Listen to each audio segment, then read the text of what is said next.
And Christy, how are you? I'm doing well. Hanging in there, just working. That's why I had to miss last week. I was doing huge projects at work.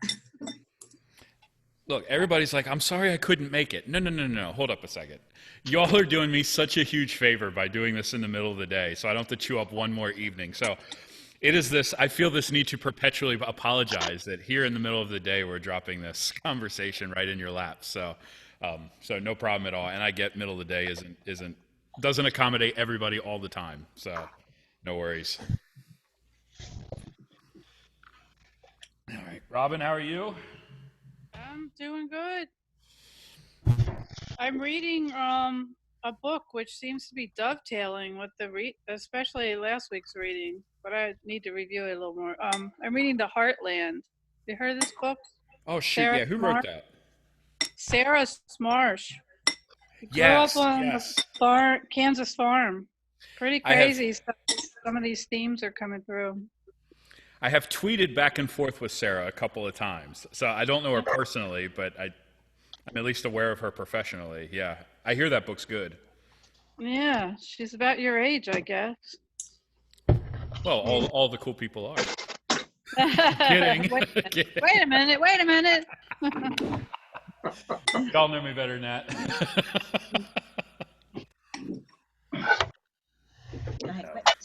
Say hi, everybody. Right. Hi, everybody. And Tommy, Vicky, we have a guest today. Say hi. Say hi.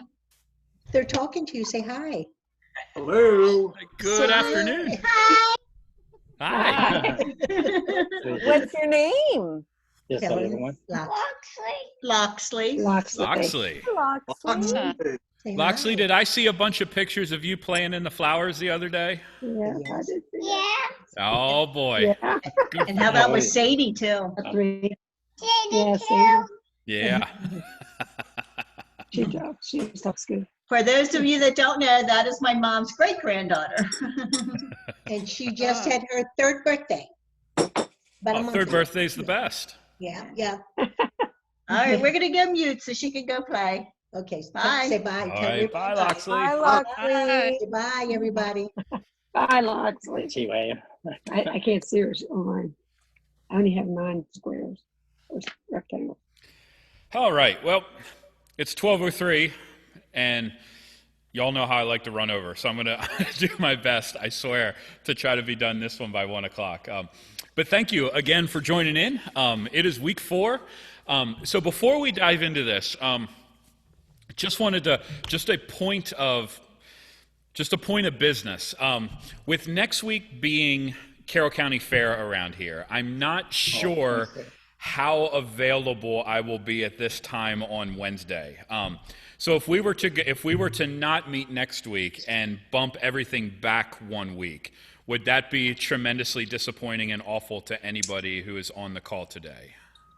That would be great, Sam, because next Wednesday I'll be doing a colonoscopy prep. Oh, you win. That's a much better reason than I have class. And I'm not going to bring the laptop with me. The fair sounds better. Well, you're no fun. Thank you, Mike. So, okay, hearing no strident objections. When I communicate, I will still send out next time's reading here in the next day or so. But I will also send out some instructions about whether we meet next week. With the way the schedule is, things are still kind of up in the air. Wednesday was supposed to be the Dairy Goat Show, but we've elected not to participate in the Dairy Goat Show this year. So I might actually be able to meet, but there's some other things that might fall on that day. So just wanted to give you all a heads up. This is the one complicating week, which I regret not being able to do the intersection of literally being at a fair, an agricultural fair, and then also discussing Wendell Berry. So I appreciate the loss of the opportunity to allow those two things to collide. But nevertheless, I appreciate your all's understanding. And so today we are diving into, I've heard several of you say, Well, gee, we haven't really talked that much about agriculture specifically. We've talked around agriculture. We've used agriculture as kind of a metaphor, but we haven't really had the opportunity to talk about ag. Well, today we're going to deliver, I think, in some way, shape, or form, with the reading that is in front of us today, which is a chapter out of Wendell Berry's book, The Unsettling of America. And before we dive into it, has anybody read The Unsettling of America? No. All right, Kevin, you've read the entirety of it? Yeah, it's been a while since I've read it, but Yeah.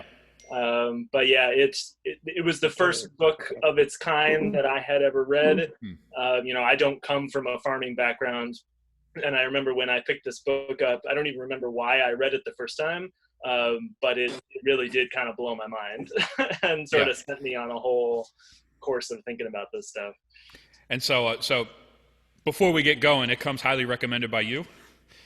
Absolutely. Okay, good. So part of the reason I ask is that for those of you who might be familiar with Wendell Berry's work, Unsettling of America, like Kevin's story, often is the entry point. It was published in 1977, and I would say it's probably, some of you might want to argue with me on this, but I would say it might be his most famous work. I would posit it's his most famous and most widely read nonfiction work. One might argue that Jayber Crow, which we probably be reading next week, may be a little bit more widely read. But that's a work of fiction, similar themes, but a work of fiction. As just about every student of Wendell Berry would say, it is a classic of what they call American letters. And the fundamental argument of this book is that good farming is both a cultural development and a spiritual discipline. And when I hear the words as a pastor, spiritual discipline, I'm like, okay, like this is where these things start to intersect for me in some really powerful ways.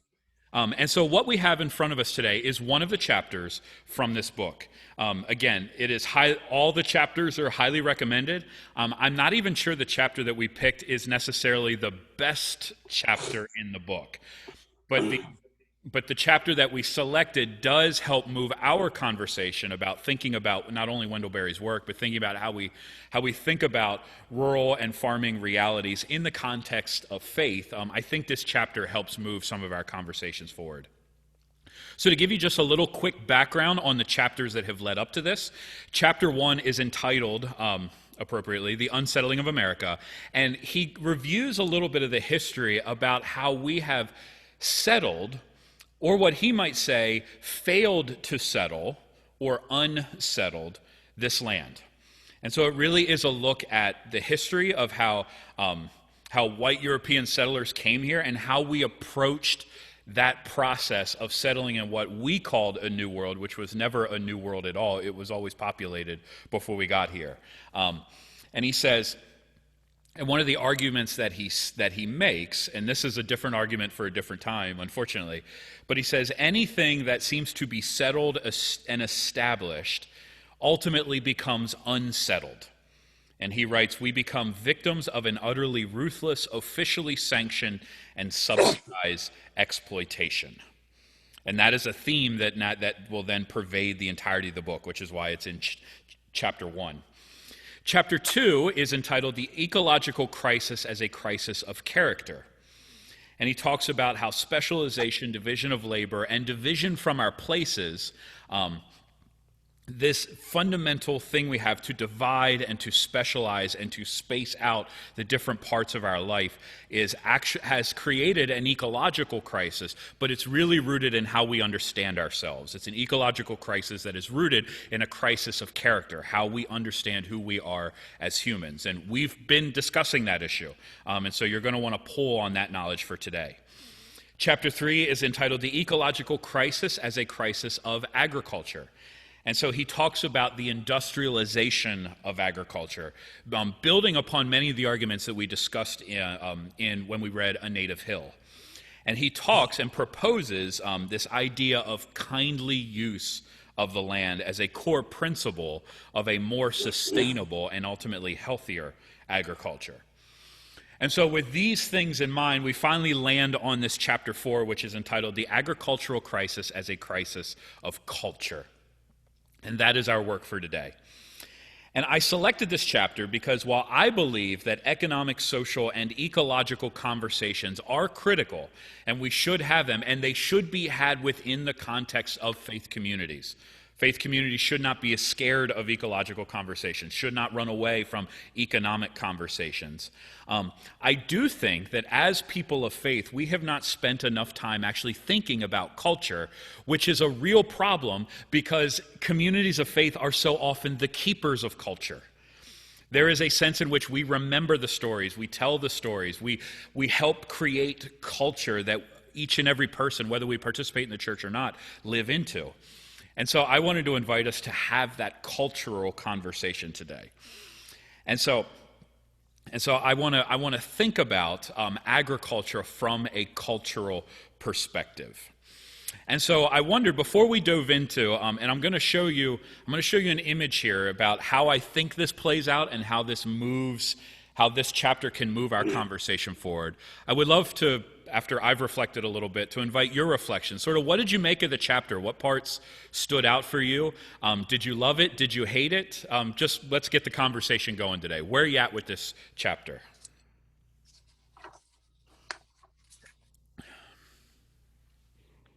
With it because it brought me back memories of the farm. The farm was 1 mile out Mayberry Road. That's where I grew up. Okay. And actually the farm was my grandfather's farm. And when they divvied out things, when the kids all grew up, my dad, as his share, got the farm after he had paid so much for it. But and by the way, Sam, our house on the farm is laid off exactly the same as the parsonage.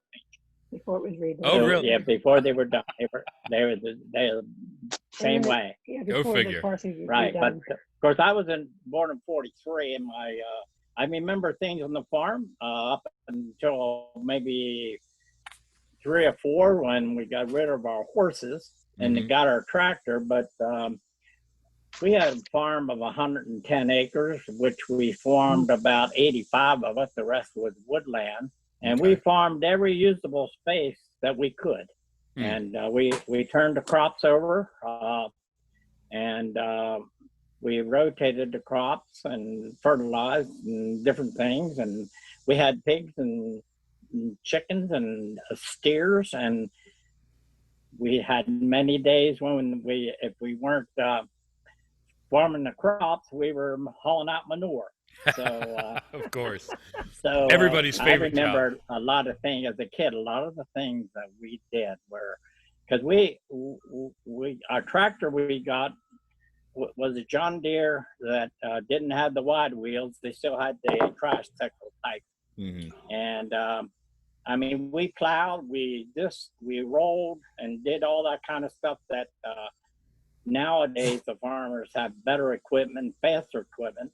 More expensive. To do and more expensive, of course. And but I remember the farm days. I wouldn't give them up.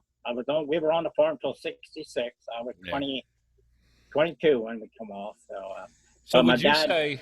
So in your experience, and it sounds like you really connected with the way he described his farming community. Would you also say that you have seen some of the changes that he describes?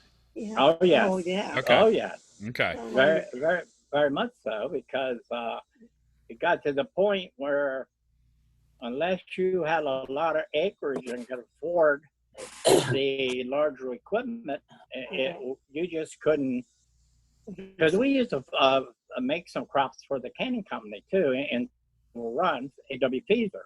And you live according to how much rain God rained on your property for that year. I remember one year my dad said he had a net profit that year of 21 cents. So there you go. You couldn't stay on the farm very long with those kind of profits. So not doing that, no. But we sold it in '66. We sold 110 acres. Everybody hold on to your hat for $55,000. And now it's houses. And it was enough for him to build a house and put a couple dollars in the bank, and before we built up there on Cherrytown Road. Yeah. So, But it got too but expensive. it got too expensive for the small farmer to really make it a go, and we didn't have dairy cows, so we didn't have the income coming in from milk. Even though, along with the income coming in from the milk, was a lot of work with our dairy.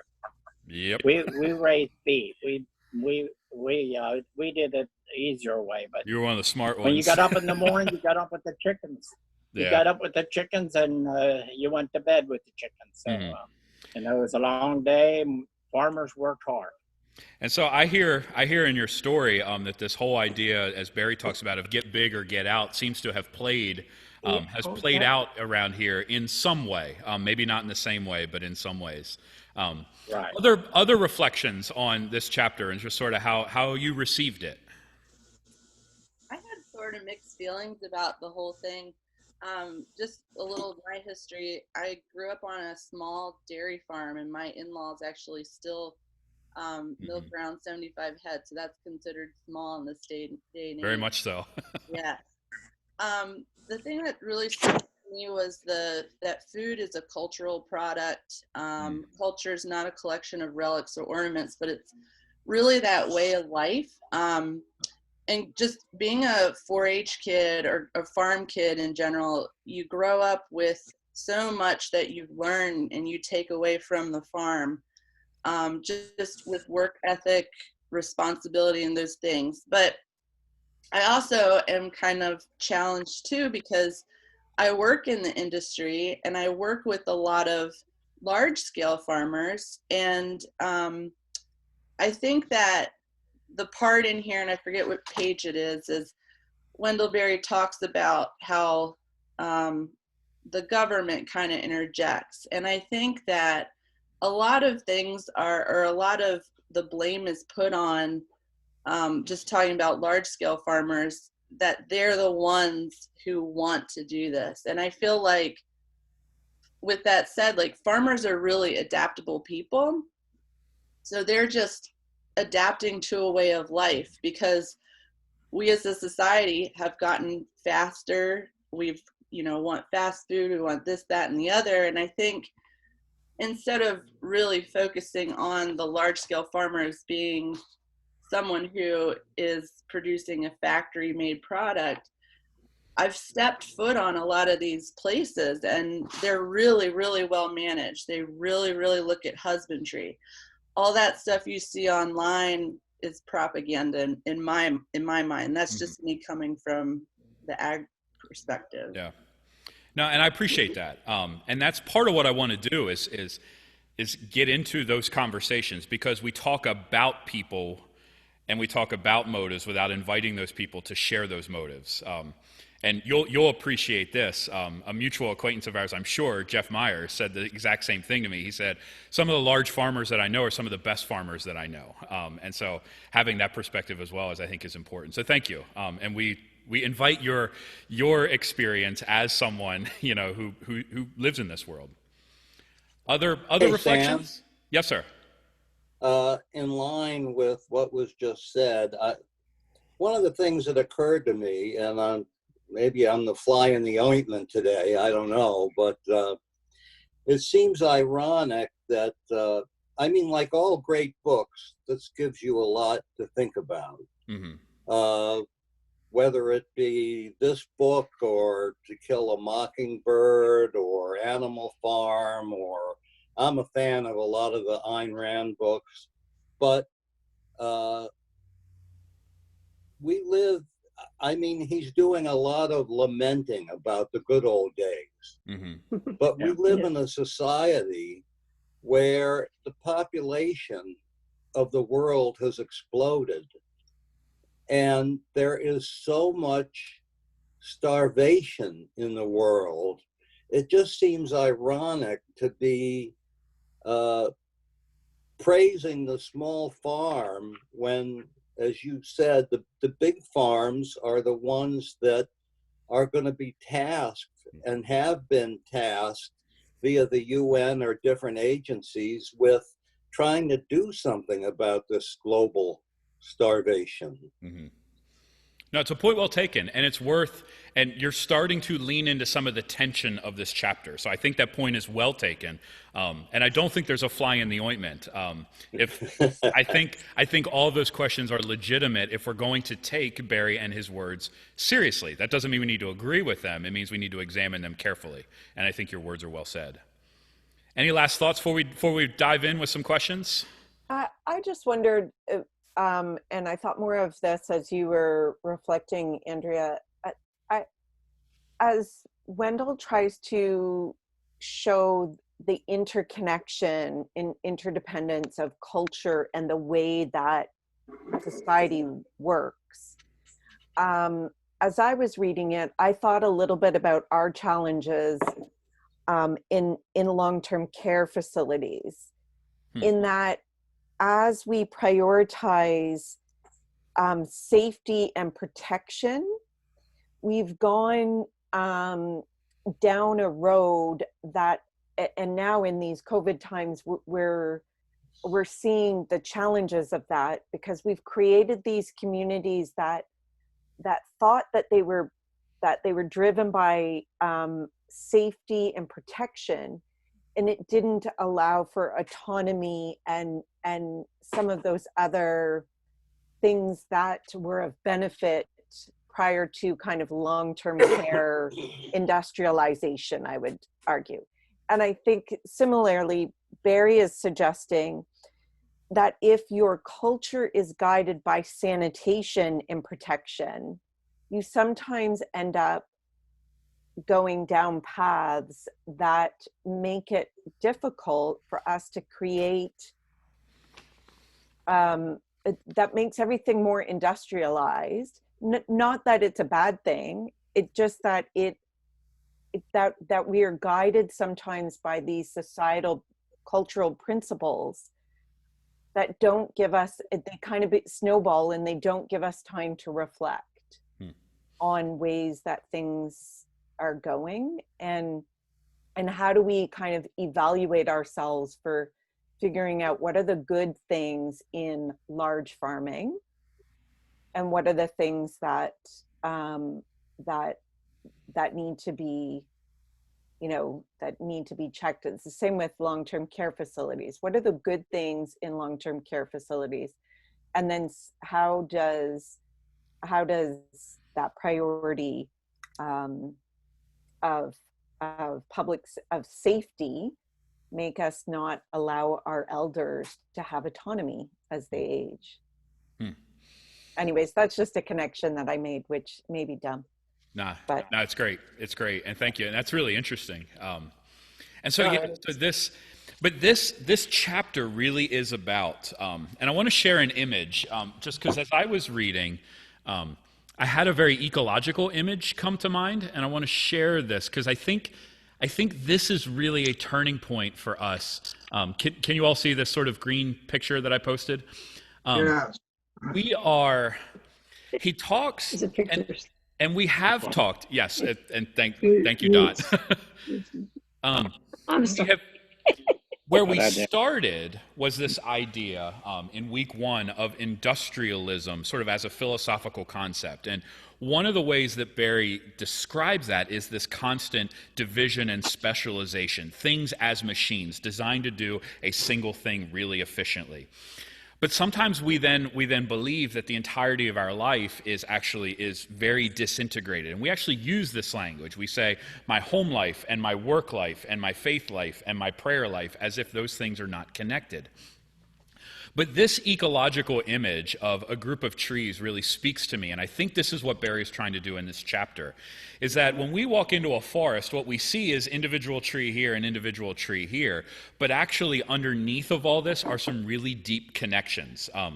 In a forest, that is done by the fungi that exist beneath. The roots are talking to other roots. Trees actually talk to one another. I think in this chapter, he's trying to move us from the one tree of our economics to the next tree of our culture.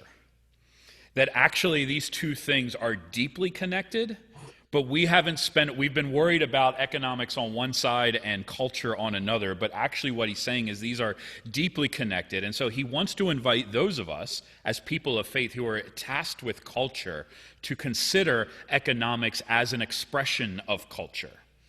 And so this is kind of the image that is going to shape the way that I think this conversation can move. And it's going to start with economics. And Steve did a great job of kind of saying, yes, what Steve has experienced is in very broad terms what has happened in agricultural communities. So we're going to start there with Barry's description of his community in Henry County, Kentucky. And you can read all that, and we can imagine there is sort of a romanticism to this. Mike, your words are well taken in that respect. I have lived in communities like this. It's not always this pretty, and it's not always this easy. It's not like everybody's got a little bit of milk that everybody can use. It's not quite that easy. And he does say, this was by no means a perfect society. I'm on page 40, for those of you who are following along. This was by no means a perfect society. Its people had often been violent and wasteful in their use of the land and of each other. Elsewhere, he's going to talk, not in this chapter, but in other places, and it needs to be mentioned, the remarkable amount of racism that often grows up in these kinds of places. So these are not perfect societies. But he does say, and I want to draw your attention to, at the back end of that paragraph, he said, "But I have spoken of its agricultural economy of a generation ago to suggest that there were also good qualities indigenous to it that might have been cultivated and built upon." And so I wonder, first and foremost, what kind of qualities do you think he's referring to here? What kind of qualities is he saying might have been present in the way that society was structured in that time that might be worth replicating? Care your neighbor, just kind of some of those things that, and it's hard to explain. It's like an instilled way of life, almost. Okay. To explain it. And that's one of the things that, like, often we sort of talk about these things without actually naming them, and we discover when it actually comes time to name them, it's way more difficult than we think. So I want to try to name some of these things. Well, he's talked a lot too about, this theme of like the younger generation learning from the old and respect for elders and things that are passed down. So I feel like, it's sort of that level of respect for your elders, maybe cultivated on. Yeah. No, it's good. And other kind of virtues? Oh yeah, Monique. The importance of story, like that Steve can actually narrate the challenge of this chapter in his own life story, and how we have something about oral transference of knowledge and story from one generation to the next. Yeah, that's good. Other virtues. The thing I get from that first chapter, or the first paragraph, sorry, is that maybe is a virtue that he's thinking about is the diversity of the farming, just the sheer quantity of things, the multiplicity of things being raised. That diversity feels like a virtue that he wants to see. He wants to see that kind of abundance. Well said. Other virtues?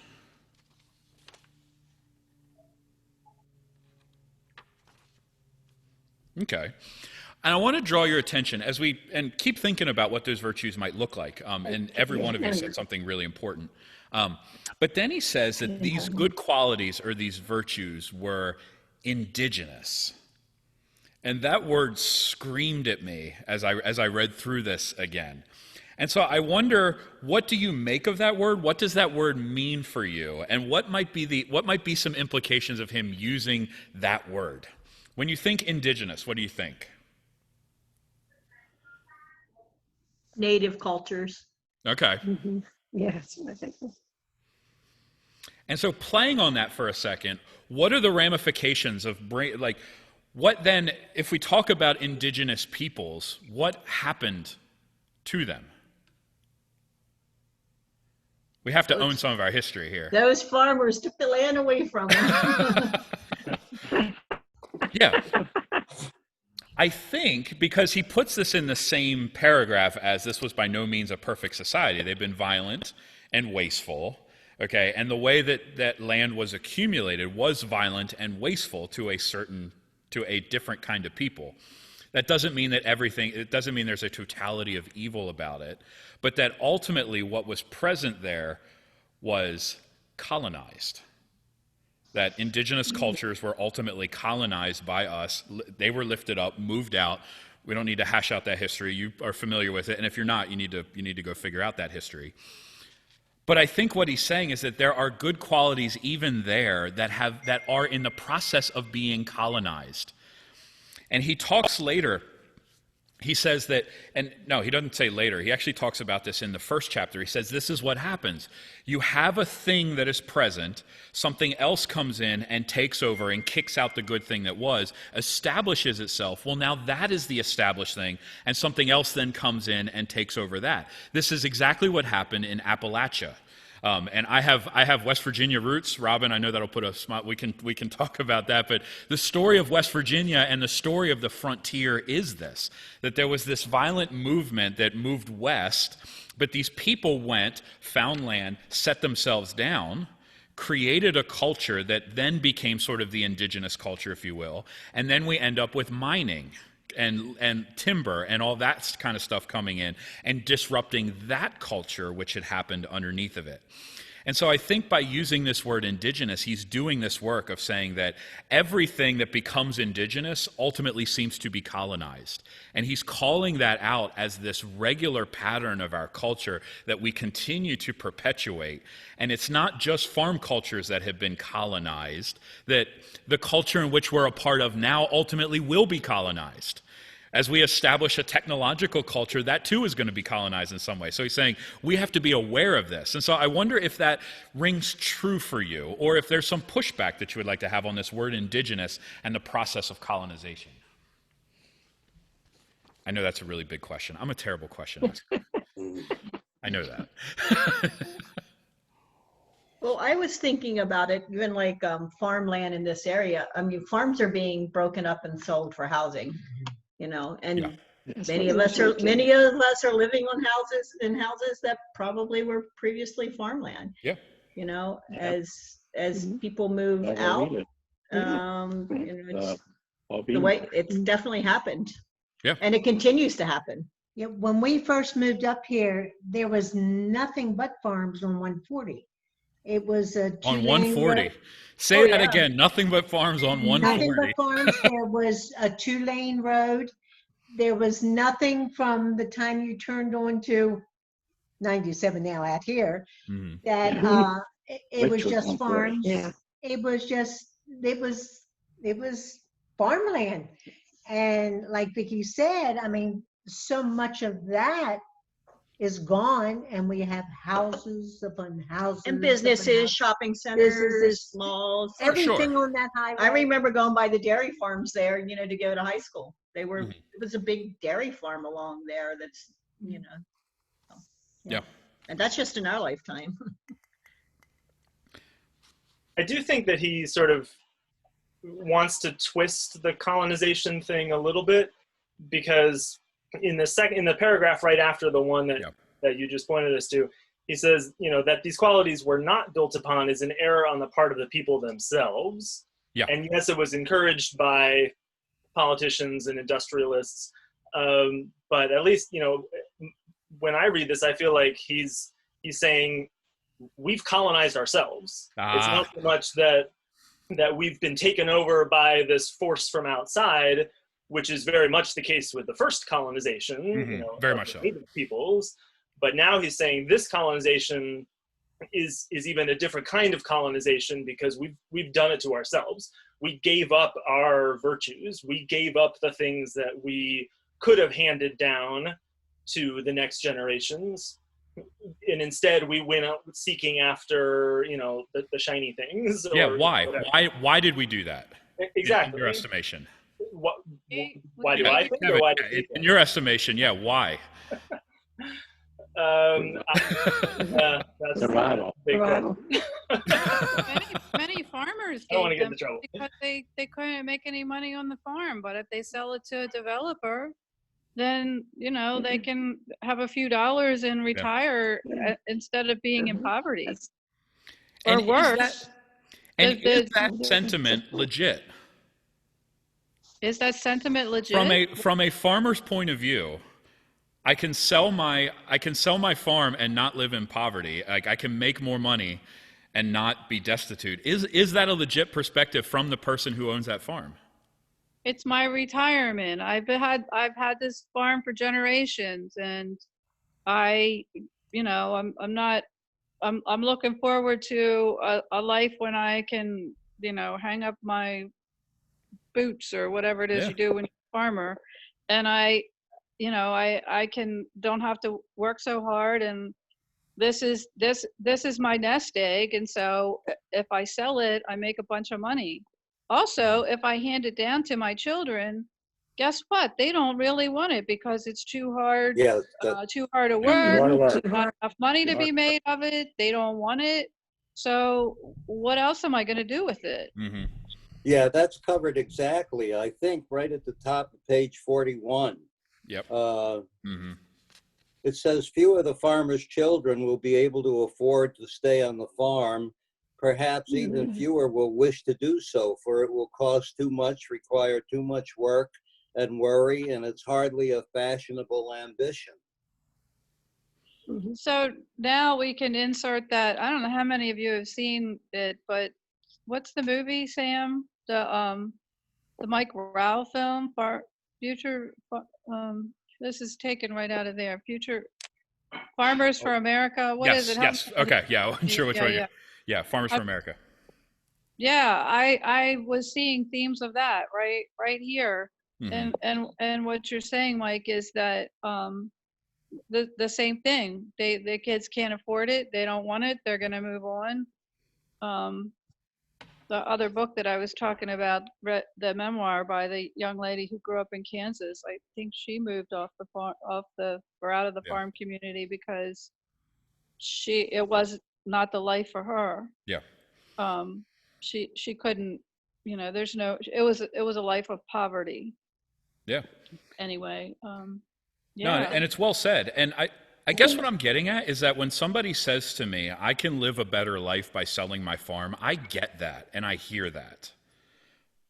As much like that's kind of what I'm saying. Like that line of thinking makes sense to me. Because farm life is hard. I mean, Andrea, you could speak to this, I think, better than anyone. I mean, it's rough. It's hard, and it's not glamorous, and it's not terribly financially solvent. I mean, you're living on razor-thin margins. I mean, it's hard. So when somebody says to me, this is a better and easier life for me, I have questions about better, but I get easier. I get it, but it's very sad because once that farm is broken up, where was it in this book? I'm not get my books mixed up, but there's no more land. I mean, you can't put the genie back. Yeah. If you've broken it up and there's a development there, that's the end of it. It's generations to recover that. Yeah. Yeah, I have some farmer relatives. I don't live on a farm. I did not grow up on a farm. There's a farm. We live in the middle of farms. There's a bunch of farms around here, and there's this place across the road from us that is, well, it's two different farms, but my understanding is that it's in a program where it's in perpetuity or something, where it's whatever program they put it in, and you farmer guys could help me more here, but they put it in this program where it will never be developed. Yeah. A land preservation program. I think Yes. part of what I'm thinking about is the farmer selling it? I mean, when we say their thought process is to sell it because they want the money, for a different life, but are we back to the point of is more better? Can you not be satisfied with staying or keeping the land? I know several farmers in the area. Rob, your mother's a good example. She's still on the farm. She leases out the land. Mace Ireland's another, good one. There's You know, as long as he's alive, he will not sell that farm. You know, and I know it's not always practical for everybody, but I mean, some of it, sometimes I wonder, are farmers giving up too easily? And I'm not saying that, you know, that in a negative sense, but it is the you know, the little shiny thing that's hanging up there, you know, money, is it just, you know, making it too easy? And I don't know. Maybe they can't keep their head above water. Maybe it's not the shiny, maybe they're not interested in the shiny thing, but they're deep in debt, and you know, they don't see another way out. I don't know. I'm Yeah, I'm the same way. I mean, I'm just kind of wondering. I think I saw Abby's hand I see first. Rob. And then Andrea, I'll jump over. Let Andrea speak. I think Andrea had her hand up first. Oh, okay, my bad. Oh, sorry, Abby. I can totally speak to that. Growing up on our family farm, it's we technically call it retired now, but I went to school, you know, with the intention of coming back to the dairy farm and managing it myself. And my father, being in the ultimate wisdom that he had, encouraged me really to find an alternate way to help agriculture, help give back in that way. So in a way, it was more of I think a lot of farmers don't want to put that, they call it burden, on their children, because it is kind of a life of hardship and poverty. And now, kind of speaking on the land preservation, is that program that you were talking about. Our farm, we still have the property, but it is in land preservation. And a lot of farms, like I'm in Frederick County, but we have Montgomery County, they have land preserved farms, and we're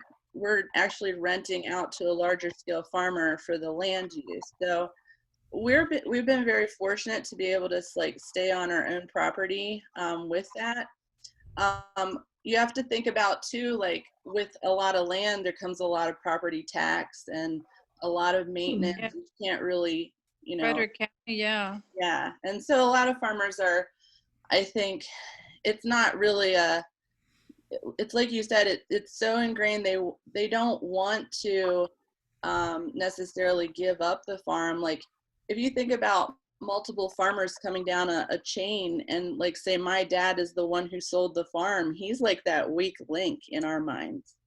So that's a really hard decision for a farmer to make, to sell the farm. So yeah, it's not, I guess, really for the money, it's for security.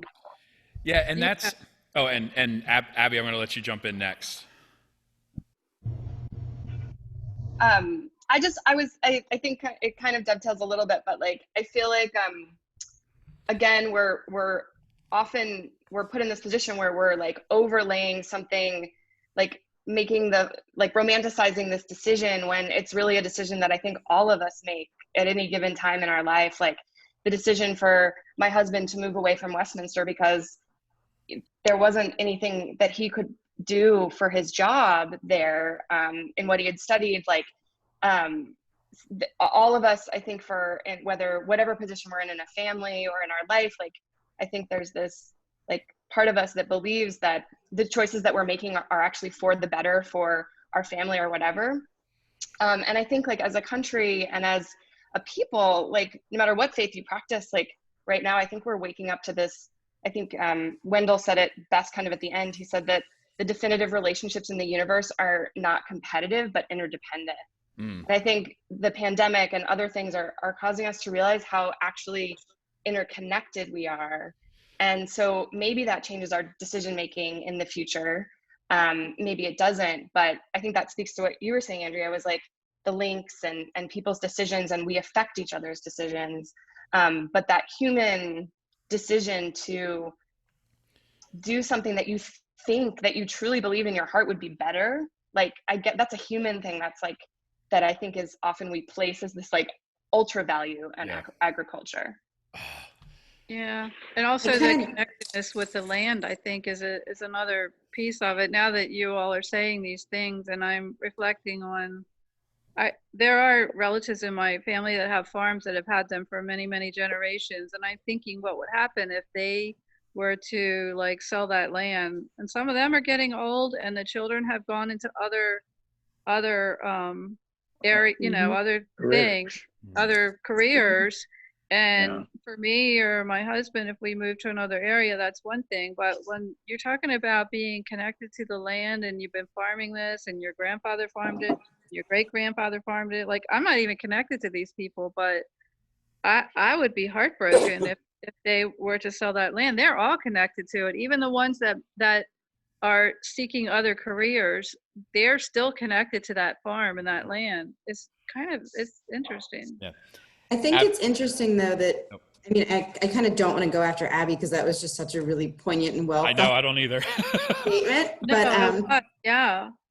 But I think it's interesting that he's sort of, the one thing that struck me was, it's not necessarily that the farmers want to sell, but it's, that he was talking about the price of sanitation methods, making it so much more expensive. And, I've done a lot of research and stuff on my own time about ADHD and things like that. So I thought it was interesting, the line that, germs that used to be in our food have been replaced with poisons. Little sidebar there, but he almost paints this picture further on of remorse, if you will, for the farmer who goes into the industry. I mean, he says that, complex responsibility has substituted a simple dutifulness, that he is giving up this wealth of knowledge and skill that they have from farming the land to go into this job that can be done by rote. I think it almost paints a picture of seller's remorse for those who do sell. Mm-hmm. No, and I too want to celebrate what Abby's saying and remind us, because I think Abby said this so well, that the issues that Barry is lifting are not just agricultural, they are philosophical. They are religious questions that affect every single person, whether we engage with agriculture or not. He's just speaking out of his place. He's saying, wait a second, I see this happening in agriculture, but we could do this in any number of settings. He says, out of place, we are faced as humans with real decisions that have moral and cultural consequences. But the problem, and I think what he's trying to illustrate, is that so often we only make those decisions, most of the time, based on economics. That we assume the only way to improve life is economic improvement. And he says there's so many other factors that play into a decision. And farm life is one of the last places. And Robin, you talked about this. You said farm life is still one of those places that even if you're not a farmer, a lot of us have connections to a farm. I mean, I know in my own family, when we finally sold my grandparents' farm, all of my aunts and uncles and all of my cousins who came and visited that farm would often say, oh, we're so sad to see it go. And it's just, I'm like, wait a second, you all didn't work this. I can't say how sad I actually am on some level. Like, I'm sad now, but I was like, you all are talking about this in tones that don't make any sense to me because I was feeding cows twice a day. Take care of itself. But there's a connection to it. And so, Abby, what you said is at the core of this entire thing around Wendell Berry, which is these are ultimately human issues, not just farmer issues. And every one of you have illustrated some way that these economic conversations are now cultural and moral conversations. And that's the shift he's inviting us to make. Sorry, I preached. My bad. But I'm a preacher, so deal with it. Well, it's the same with the church. I mean, the church as an institution. Yes, thank you. Has those same kinds of connections for people. And I mean, since you, in the email, how you invited us to read this, about ag first and then about religion, I couldn't not think about the church, even the first time through reading this, seeing his description of what's happening to farms. They're getting bigger. It's depending more on the labor of old people. The young people plan to check out as soon as they finish high school. I'm thinking about my parish. So that's exactly what it sounds like. But yet that's what you just said about how people still feel some kind of connection to it, even when they're not directly involved, is something that we see with the church too. People want to come back and get married in it. People, come back and come to their family members' funerals. Like, people feel some kind of affection for a church, even when they're not directly involved. And I just was thinking about the same transitions that the church is going through all the way through here. I love you. Thank you so much. No, and I think that's really, I mean, obviously I see that, and as we offer this through a church to the members and the community most closely connected to St. Mary's, I want to invite you to be thinking about this as we dive into life together. I mean, on the heels of an installation on Sunday, that there is so much more that is culturally and morally relevant here than just our numbers and how big we are. And when we succumb to numbers and bigness, and we succumb to how many people are we reaching, we do all this data-driven stuff. There's a moral cost to that. And can we imagine a different way of being a community of faith together that's actually informed by the world around us? There's virtues indigenous to this place that we can learn from to build a better and a healthier and a more culturally relevant church. So, Kevin, thank you. You have been good for my soul. I needed you in quarantine. The check's in the mail, right? Exactly. Yes. But I think one of the things in our church land in environment, and maybe the same it holds true for farmers, is we seem to have to carry this the weight of those people who've left and look in and give us, like, I know for myself as a priest, when somebody comes back from for a funeral and I say, oh yeah, we're tearing this church down and we're building an affordable housing community and all of this, which is actually a good reflection of the ministry of this community right now.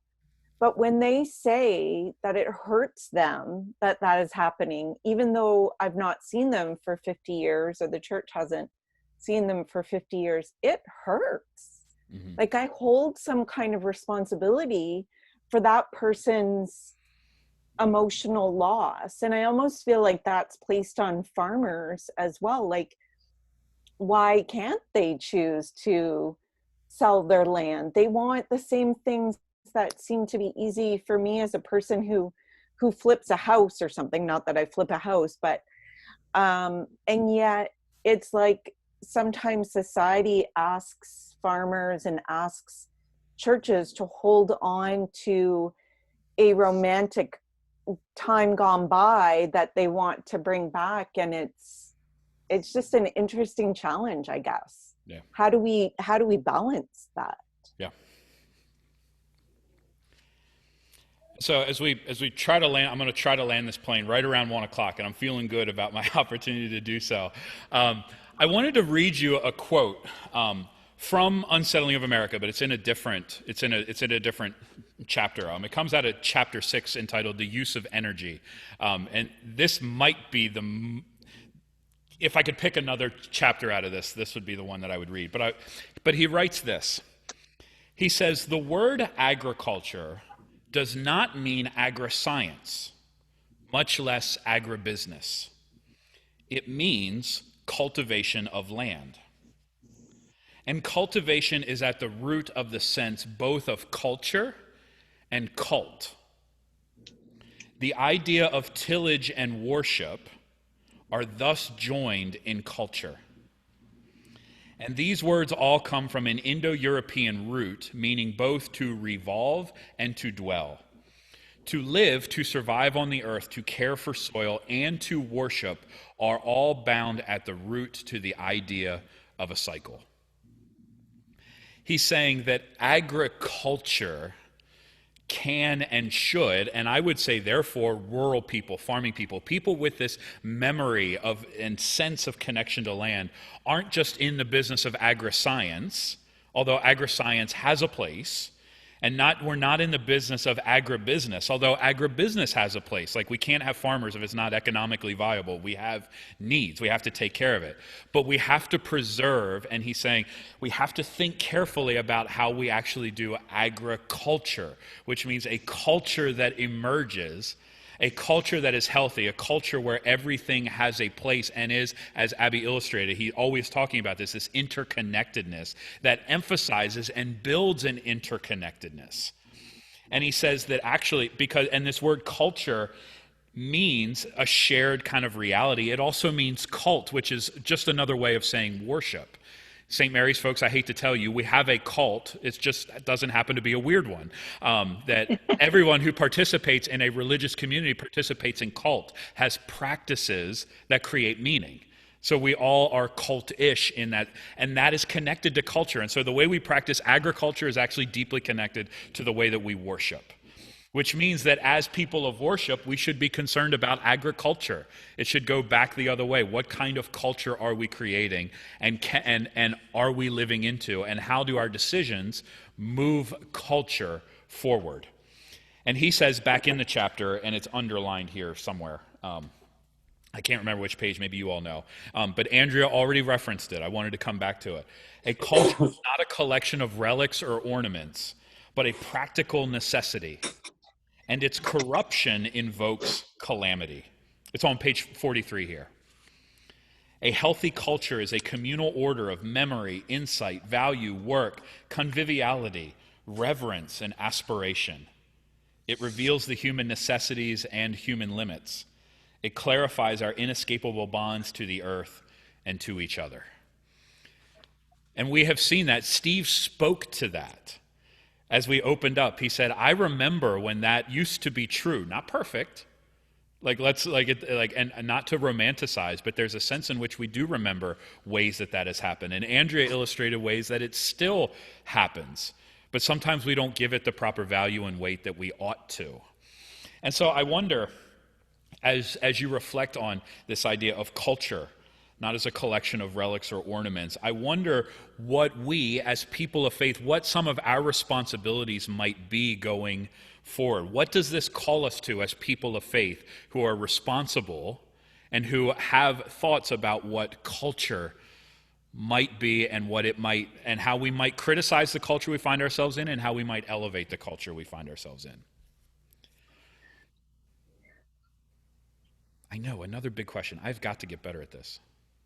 Well, I know. Well, I'd like to just share.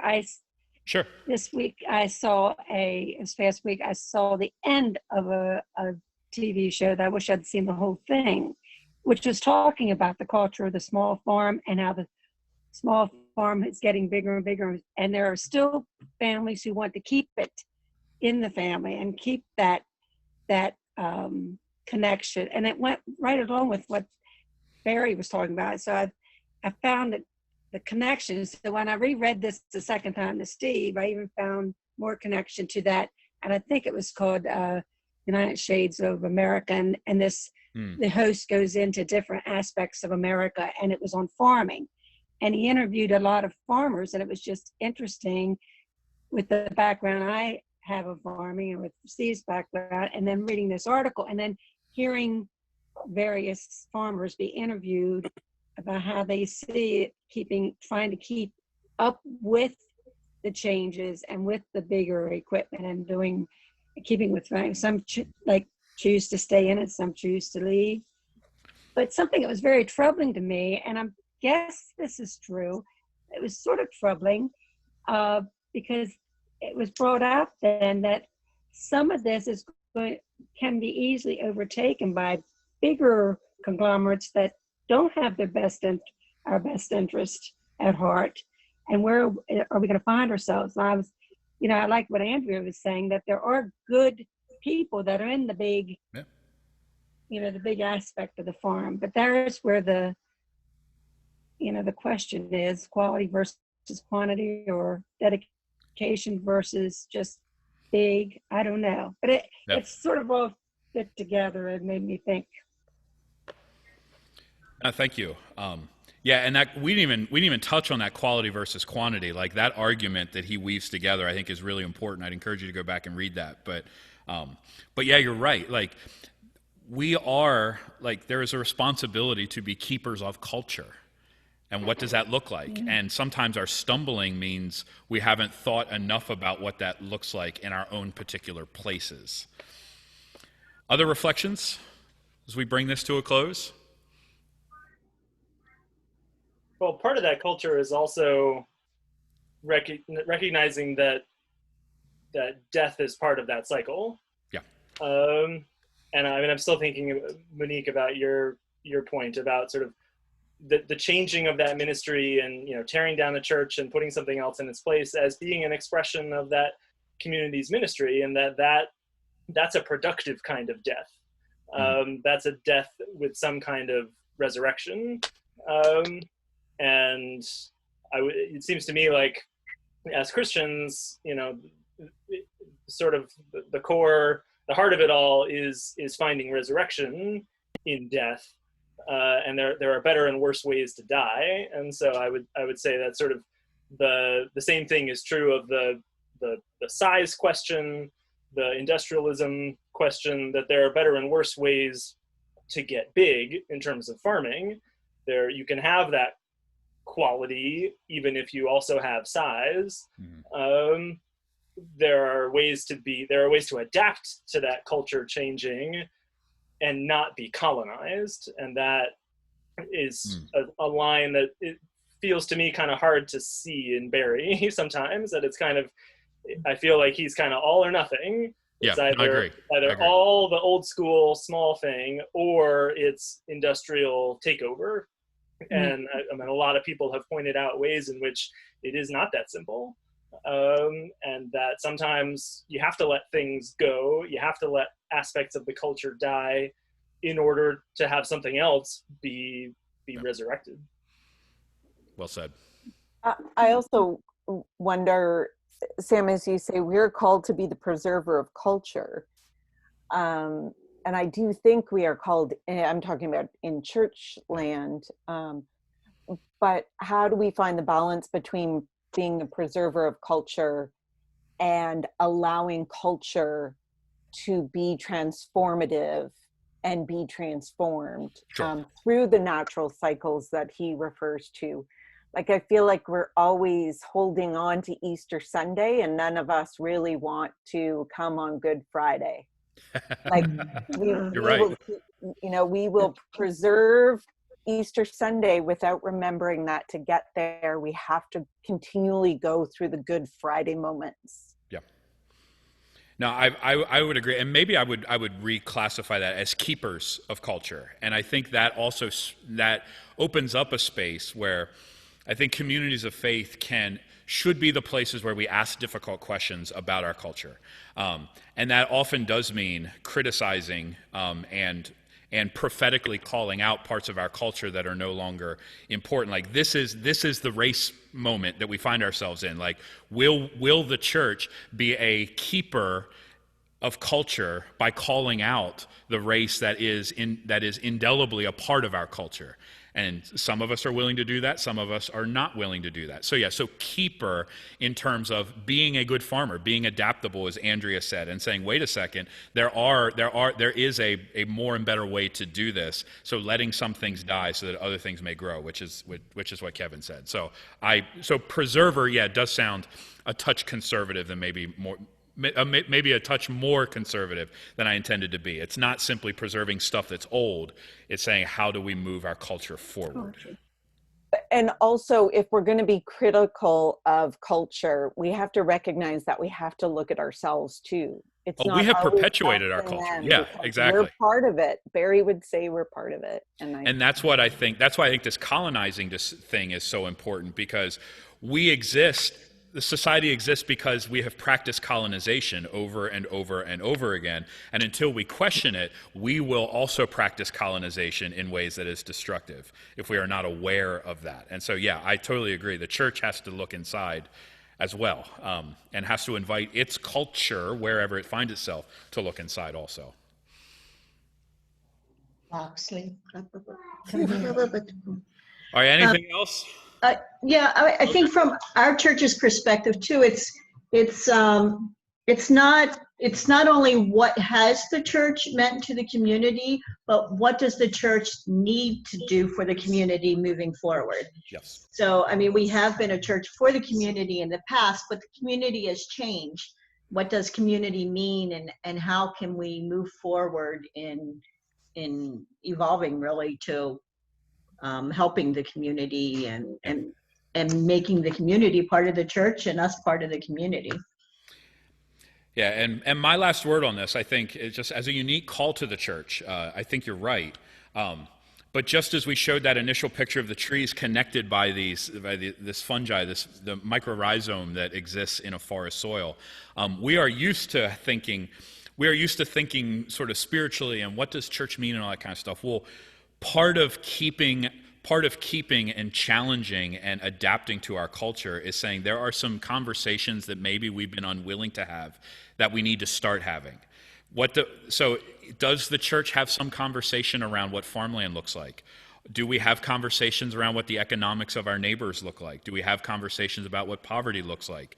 Do we have conversation around what our environment looks like?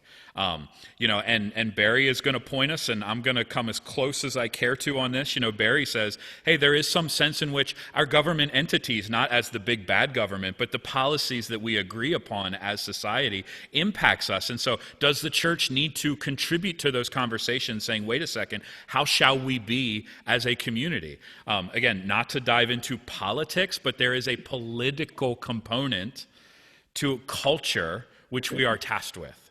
And so it takes us to places that maybe are uncomfortable for us as church, but I think are places that are necessary, because Barry says these things are connected underneath the soil. These things are deeply connected. That's my last word for the day. Thank you. Anything else? You guys are really living into being community with one another. Just every week we get a little better at this, and this was really fabulous. So thank you. I really, really appreciate your work. And so we'll move this onto the Google Drive. I encourage you to continue with the conversation. I'll post my notes, and you're free to agree, disagree, criticize, whatever. Just if using my notes is helpful to you, you're welcome to them. So like I said, I will be in communication with you either tomorrow, might be today, probably tomorrow, with our next reading, and I will also give you the schedule about when the next meeting will happen. And again, I appreciate your understanding as I experience a little bit of my own culture around Carroll County Fair. It's just a part of what we do. So y'all, unless there's anything else, I'm going to say thank you so very, very much for a fabulous conversation today. Thank you. Enjoy the fair, everyone. Bye. For everyone who Bye. All right, y'all, take it easy now. Enjoy the day.